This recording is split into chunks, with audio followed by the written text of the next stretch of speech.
Hello, everybody. Welcome to Sober Stories. I am Rose Romain, a wellbeing, mental health, and recovery coach, and I am absolutely delighted to welcome Lauen Flax to Sober Stories. Lauen is a Detroit native and longtime Brooklyn resident DJ who has been performing internationally for many years in a variety of projects and genres. Welcome. I'm stoked you're here. How are you today? Thank you. I'm hanging in there, best I can. Oh, yes. Like the rest of the planet. Yeah, for sure. Let's just jump straight in. Where are you? Where are you today? So I'm at my sister's house in my niece's room in Detroit, like just north of Detroit. Came home to help out with the kids for the week because they need help in the house. So, and I have time. I don't have a job, so I'm able to come do it. Oh, you're a legend. I bet she really appreciates that support. No, it's good. It's good. These kids, they're 6 and 10 years old, and they've always been a little shy around me because I'm not around so much because I live in New York. But they've like totally opened up to me finally, so it's really cute. Oh, that's so lovely. Yeah. So let's chat through your sober story. I'd just like to firstly ask what your pronouns are. She, her. Great. Me too. Yeah. Hi. Cool. Hi. And how do you define your recovery? Do you have like a day, week count that you keep tally of, or? I used to have like the app and see how much money I would save and all this stuff. But now it's just like, it'll be 4 years, February 1st. Yes. So yeah. And I think the first year was really big for me to like kind of watch. And what I would do actually in this beginning process of quitting is every time I wanted to drink, I would note in my Google Calendar that I wanted to drink and why. Okay. So my first month, it was just filled with stuff. And I could actually take a step back and be like, this is a shitty reason. This is a dark reason. This is a happy reason. This is dark. All of these reasons. So you would take a step back and you actually treat it like a science project, and you would see like how avoidable a lot of these scenarios are of why I wanted to drink. So I was like, okay, this gives me a better picture of what I need to do to make it easier for me, at least right now, to not drink. And as the months went on, I would put less and less times. And now I haven't put anything in the calendar in years, probably. God, what an amazing testimony to people who want to get sober, just to be like, it can be a bit rough at the beginning, but you develop some strategies where you're like, okay, these are times when cravings have come up. And then if you, it's something I tell clients a lot, is like to have that step back and watch yourself like a detective in a show. Exactly. And to say, okay, well, what's going on here? And it's really, well, that sort of mindful approach, really. And then to see that it gets less, it must have just felt really like empowering, no? Yeah, for sure. And it was just interesting that all I had to do was basically learn how to listen to myself and also not spend time with people that are annoying.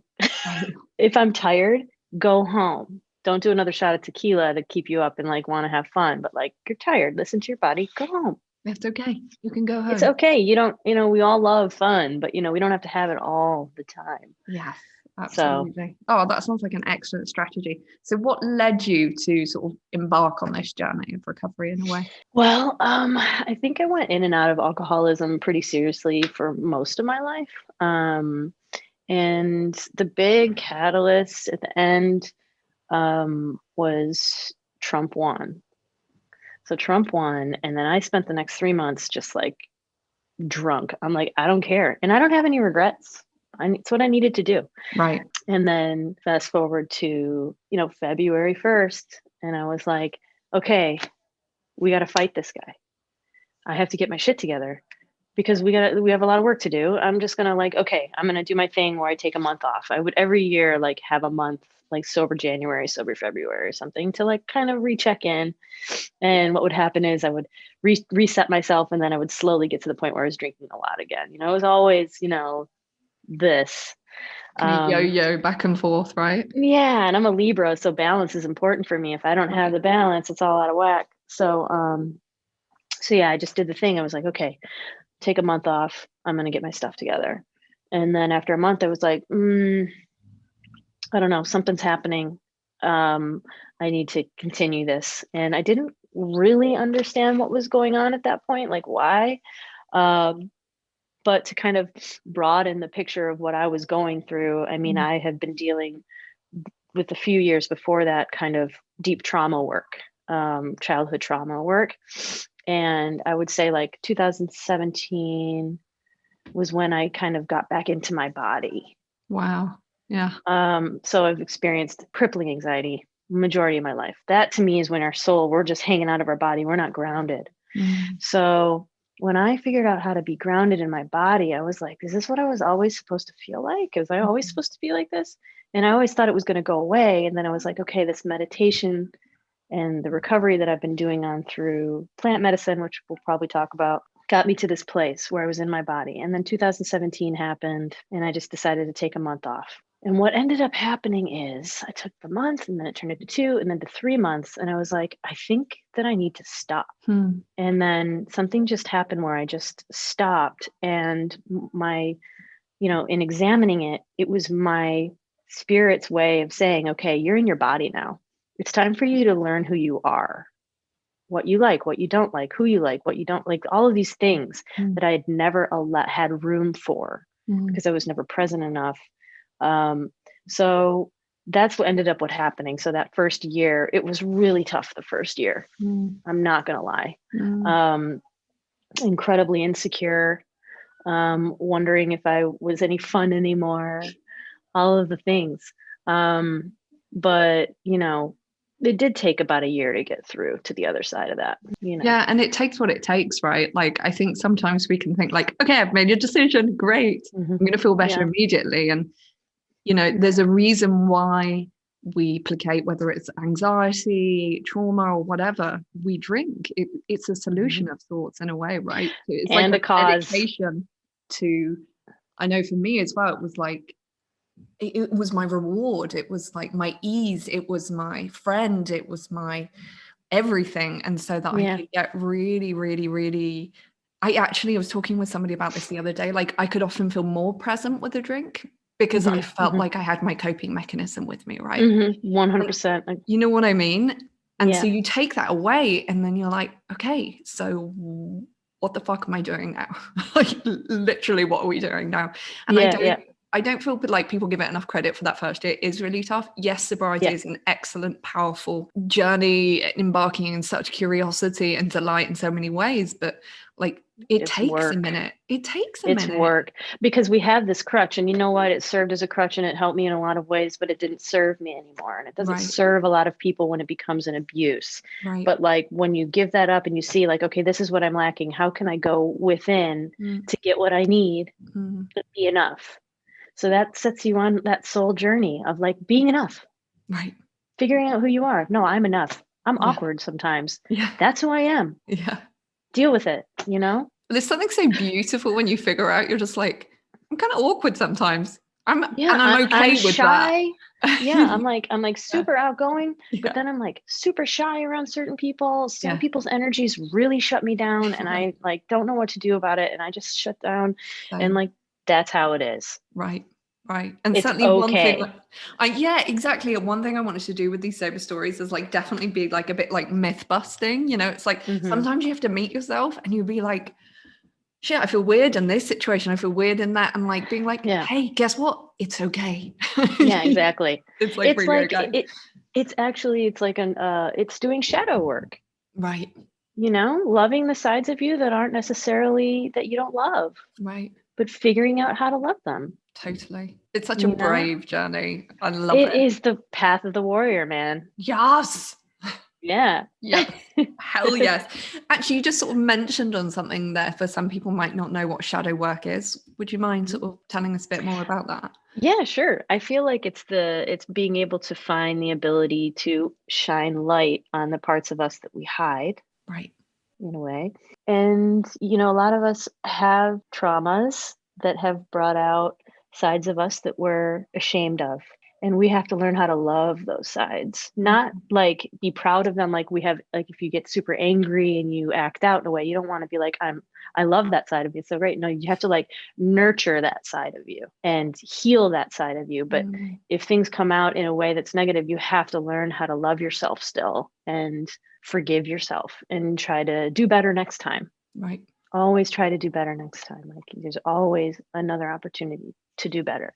And also like making friends with that part of you that you kind of, for me, a lot of the shadow work has been around like getting those parts of me that I banished to the shadows, that I told weren't okay, that I said, you don't belong here, you're not cool enough, you're not this enough, all this bollocks that we tell ourselves and others, and then sort of kind of bring all of those parts, those fragments back together and be like, hey, so you know what? You're all welcome now, you're all super welcome. Yeah, for sure. So could you just talk a little bit about the impact that your substance abuse and drinking kind of had on your mental health? Oh man, it was like the Ouroboros of, like the cause and solution. You're just going into these, circles of just, I have anxiety, I need to have a drink, and then I'm hungover and I have anxiety. And so it just fed all of that.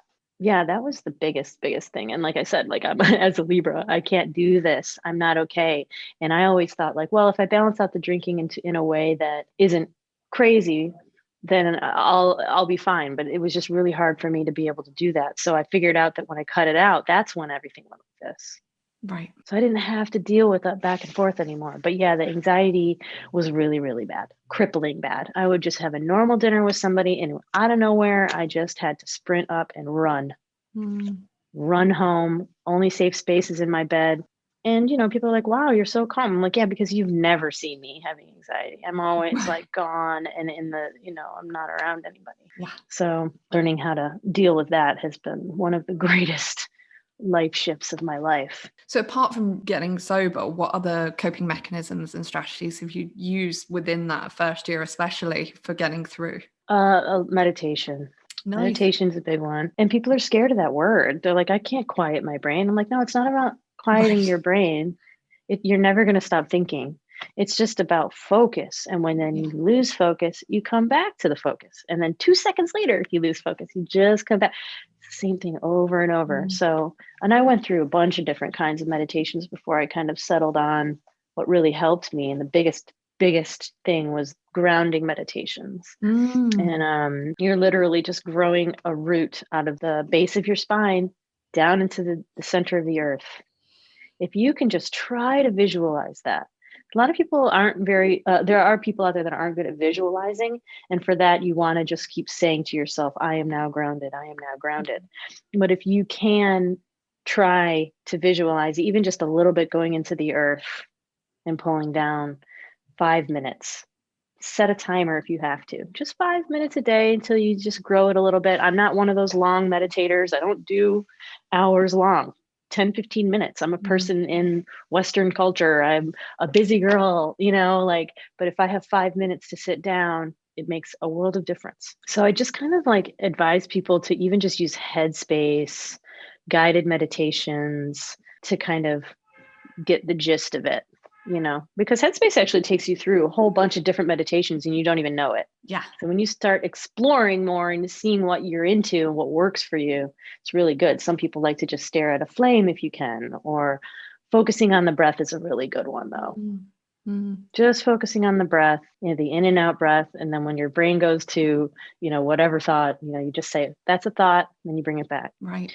And what makes it interesting is when you get to that point where you are still and you're focused, you are thinking because you're focused, you're actually being able to know the difference between chatter and then actual thought. So, chatter obviously is just the thinking mind going in circles, which we all suffer from. But when you are able to meditate to a point and get to a little bit of silence, there are some thoughts that come in. And a lot of times it's interesting thought. You might want to write it down to remember. And it's things like ideas will come in, and just like you're leaving space for your actual working mind to come in. So when people say like, I can't stop thinking, well, it's not really about that. Right. It's just about focusing on your breath. It's just about focus. We all struggle with focus. We're like constantly scrolling, and like I struggle. And trust me, I struggle sitting down to meditate sometimes, but like 5 minutes. Yeah. Just give yourself 5 minutes. Do you do a daily practice, Lauen? I do. Right now I'm doing like a 40-day Kundalini, like to move stagnant energy, because I have spent the bulk of this year not feeling creative and actually just being numb, like totally numb with everything that's, a lot of obviously pandemic, civil unrest. Most people I know have gone through specific traumas on top of all that. So for me, when it was just too much, my whole thing shut down, like everything. I stopped being able to feel and like listen to music wasn't doing it. And just so I'm to a point now where I'm like very focused on body and clearing all the energy from this year. So I'm doing like a 40-day, 30-minute Kundalini. And it's just a lot of breath work to Beautiful. move with all that energy. And I'm only like a week in, and I'm like, I cranked out a song in a day. Oh my I'm God, like, that's so, amazing. so it's like, okay, so if Yeah. I can just get the energy moving and the energy flowing, I can get back at this, like feeling solid. Like I'm cooking all my meals, which is really crazy for me from scratch. And just, running 2 or 3 times a week, about 2.5 to 3 miles, which is really a lot for me because I'm not a natural runner, but it's good. Like I can do that like regularly, doing that regularly, and the meditation and talk therapy and EMDR right now. So I'm doing a whole lot of on triple whammy. Love it. yeah, I'm feeling really strong. I am feeling like a warrior, Yeah. I Yeah. mean, that's a lot of work as well that you're doing sort of internally. And I think it's so fantastic to hear about how you kind of continue to cultivate that practice like you did in your first year when you were getting sober, of like Mhm. you were almost doing like a meditation by just being like, I'm noticing this doesn't feel good. I'm writing it down, and then going and like we build on that, right? Like some of the tools that we learn in early sobriety, I do now without thinking, and then I might go back to the UK and see family. I'm like, the fuck are you doing? I'm like, oh, this is something I started like 8 years ago. It's super normal for me, but Yeah. there's a lot of changes that happen. And so I just want to talk a little bit about the effects that that might have had on sort of social circles and connections with friends. Did a lot of people worry when they're getting sober, like, do I have to stop hanging out with these people? We hear this word like beef a boundary and imagine like these electric fences that have to go up that we have to prize everywhere. Like, what was your experience around that? Nothing changed too much because my closest, nearest and dearest are, super supportive. Yeah. There might be people that don't want to get like super fucked up on drugs around me. They're uncomfortable because they think I'm judging them. And I'm like, bitch, I've been done all of, except the worst of the worst. I've done a lot. And I am never, ever, ever going to judge somebody for partying. So that's kind of the biggest thing. So like the people on the periphery, friends, acquaintances, just would always end up be like, well, I quit drinking for X amount of time. It's like, it's cool. I'm going to buy you a shot. Let's go. Hang, like you don't have to feel self-conscious about drinking, but if somebody wants to come and talk to me about things, I'm open to it. But, for the most part, not much changed, but I had to get used to it. I had to feel worthy. I had to feel fun. Like they wanted to be around me because I didn't know that the first year. I was like, oh, maybe I'm just not fun anymore. And I'm just, so that was hard. Yeah. And sort of like, what does fun mean now? Like Yeah. I almost had to shift up this idea of what fun meant, Totally. I was very determined that I was still going to go out. Like, I was like, that's not change. Even if I'd be having a panic attack, I was like, I'm staying here in this club. Oh, wow. Like, actually, it's not a suggestion. I would say, listen to yourself, take yourself home. Like, but there was something like I had to prove to myself. I don't do that anymore. And that's recovery, right? Like, 100%. Like I say to myself, like, you know what? Honey, sweetheart, what do you need? Do you need to go home? Yes. And sometimes that's after 5 minutes. Yes, please. I'm like, I showed up. I'm here. I rarely go out anymore. If Louisa's playing, like, I'll just be there and be like, I'm here to support you. Bye. But pre-2020, we're talking about, right? But, sometimes that's 5 minutes and that's it. That's all I can. I know, I get it. Sometimes I just can't be around the crowd. I mean, most of us drink and it dulls our senses, so we can't feel people energetically. So when you're sober in these really intense crowds, it's a lot to take on. Right. So I often, if it's too much, if I'm just done, I just leave. Right. Nice. Yeah. That's very cool. And I think that's super exciting. So let's talk about your journey with psychedelics. Okay. What's that been like? Okay, well, I started taking ayahuasca in 2013. It was something that just kind of a word that just I started hearing, and I don't believe in coincidence at all. So I just started listening and asking questions and being curious. And as somebody who's like, I never even took acid at that point, and the mushrooms that I'd taken was pretty like controlled. I'd never like gone off the deep end and eaten and ate the mushrooms and just like, but it was something that I just knew I had to do, even though I was really scared. And I basically wanted to go so that I could learn how to forgive my abuser, my abuser as a kid. And when I went into this first ceremony, it's interesting because, you go into an ayahuasca ceremony and there's a shaman or a medicine woman, and they're like, they're helpers. And then there's people around you, and you have your intention that you set. It's kind of like your GPS of the journey. So my intention was to forgive. Okay. So, Oh, wow. Yeah, that didn't happen. So, I went and I had my cup of ayahuasca, and it was, you have to, it's always different. Sometimes it's like a normal drink of tea, tastes crazy. And sometimes it's really thick molasses that you have to like get it out of the cup. It's really intense. So I sit down and I meditate, I drink the ayahuasca, and then I go back to my seat and I meditate on my intention. And there are other things that happened before this, but for the crux of, what really went down in that journey, basically what ended up happening is I saw my heart. And I grabbed it with my spirit, and I just threw it back in my chest. Wow. And I'm just like, fuck you. This was never yours. Fuck you. Yeah. And I'm just bawling my eyes out. And I'm just like, and I hear somebody in their journey start laughing. They're enjoying wherever they are. They're not laughing at me or anything. They're just in their journey. And then I start laughing and crying, and I realize like I was a complete person. I'm a complete person for the first time since that happened to me when I was little. So it was just like so powerful. And so basically I went into this ceremony wanting to forgive this person, but I didn't do that. I got what I needed out of it. So even if I'd never done another ayahuasca ceremony, my life was changed completely, forever. And it's really interesting because 6 months later, and it was on my birthday, and I swear this was a gift from ayahuasca, I realized that I had been tattooing hearts all over my body. I have like a anatomical heart here. I have, a heart here. I have a heart here, like a white heart on my neck. And I subconsciously have been looking for my heart for years and didn't know it. So I was tattooing them all hearts all over my body. And that day I got it back. So it was powerful. It's powerful to be fearless, to do these things that you're really scared of. But as long as you deep down know that's what you need to do, and you alone know you need to do it. No one else needs to tell you this. You alone need to do it.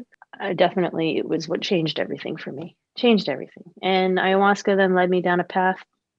I was doing about 2 ceremonies a year for a few years because you get a lot of information. You have to change your life. You do these ceremonies and you can just do the ceremony and then go about your life like nothing happened. Nothing changes, but you get the healing and the information, and you have to make the changes. So 2 ceremonies was enough a year for me. It was a lot of work. And after, 2016 or 17, I moved towards meditation. And I got some of the most deep healing through meditation that I got through ayahuasca. So people are scared of things like psychedelics. Just know that there's so many paths to the same destination that you can find your own path. You can just do meditation and get there. Yeah. Well, thank you so much for sharing that. I'm so moved hearing about it. Thank you. Yeah. Especially with the hearts, and like you went there asking for forgiveness, and what you actually got was like your autonomy back and your agency. And you just like, I fucking got this, I think we can get into this space, we can be told, or this idea, which I think is deeply Christian, like the path is forgiveness. And actually 100%. It's quite dangerous in a way, honestly, because I don't think the path is always forgiveness. I totally agree. Yeah. There's something about like owning your anger, but then being able to say, I've been able to not forgive, but like still have love for somebody, Yeah. And accept. And I really think it's this thing about like acceptance over forgiveness. Does that make sense? Yeah, I'm totally with you on that. I think that's like the most important thing for survivors to understand is no one needs to you don't have to forgive anyone.